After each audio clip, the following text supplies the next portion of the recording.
सैनिकाची प्रेमकथा. रोहित जरा बारीकच होता. त्याचं स्वप्न होतं आर्मीत जायचं होतं.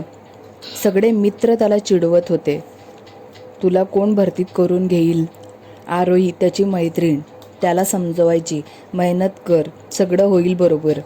आरोही त्याच्यावर प्रेम करत होती. कधी त्याला सांगितले नाही. रोहित रोज जॉगिंगला जात होता. आरोही त्याला प्रोत्साहन देत होती. रोहितला आरोही आवडायला लागली होती. तो आता चांगलाच फिट अँड फाईन झाला होता. त्याला आता ट्रेनिंग स्कूलमध्ये जायचे होते. रोहितने आरोहीला सांगितले, मला तू आवडतेस, माझं प्रेम आहे तुझ्यावर, अशीच साथ मला देशील का? आरोही पण हो म्हणते. मला आता किती वर्ष लागतील सांगता येत नाही, ट्रेनिंगला जावं लागेल, त्यांनी दोघांनी घरी सांगितले. आरोहीच्या आई बाबा नाही म्हणत होते. आरोही बोलली, मी त्याच्यासोबतच लग्न करेल. रोहित ट्रेनिंगला निघून गेला. त्याची ट्रेनिंग चालू होती. लढायला पण जात होता. खूप मेहनत करत होता. आतंकवादी आले. त्यांना कोणालाच समजले नाहीत. रोहित मागे होता. सगळ्यांना बंदूक दिले.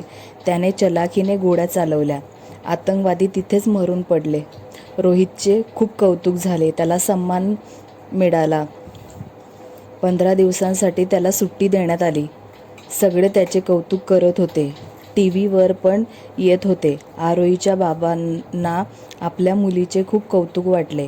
चांगला मुलगा निवडला. त्यांनी रोहित आणि आरोहीचे लग्न लावून दिले. थँक्यू.